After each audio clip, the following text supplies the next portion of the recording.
সকাল সকাল বাজারে গেলেই মাথা খারাপ হয়ে যায়, চারিদিকে শুধু সবজি আর সবজি, এত টাটকা সবজি দেখলে লোভ সামলাতে পারি না।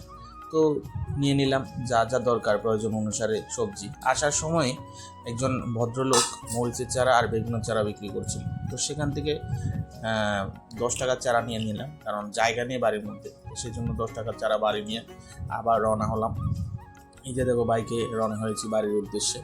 তো বাড়ি আসার সময় দেখলাম একদম, কারণ খুব ভোরবেলা গিয়েছিলাম, তো তো মানুষজন তেমন নেই। এদিকে আসার সময় একটা টিফিন দোকানে ঢুকলাম, এটা আমাদের বাড়ির কাছেই। সেখান থেকে একটু টিফিন নিয়ে নিলাম, রুটি সবজি, কারণ আজকে সকালবেলা ভাবলাম একটু টিফিন খাবো চা দিয়ে। তো টিফিন নিয়ে আস্তে আস্তে বাড়ির উদ্দেশ্যে রওনা হলাম। রওনা হওয়ার পর বাড়ি এসে দেখতেই পাচ্ছ এই যে মাছগুলো নিয়েছিলাম সেটা তো তোমাদের দেখাতে পারিনি। এগুলি ছিল শিং মাছ, ছেলের জন্য নিয়েছি। তো সেগুলি জলের মধ্যে রেখে দিলাম। আর এদিকে সবজি নিয়ে নিলাম, শশা, এদিকে আছে মরিচ, এদিকে আছে ভেন্ডি, এদিকে এখানে আছে রুই মাছ, এখানে আছে ঝিঙ্গা, এখানে আছে আরও শশা, এখানে আছে টমেটো, মোটামুটি যা প্রয়োজন সব কিছু নিয়ে নিলাম। লেবুও নিয়েছিলাম।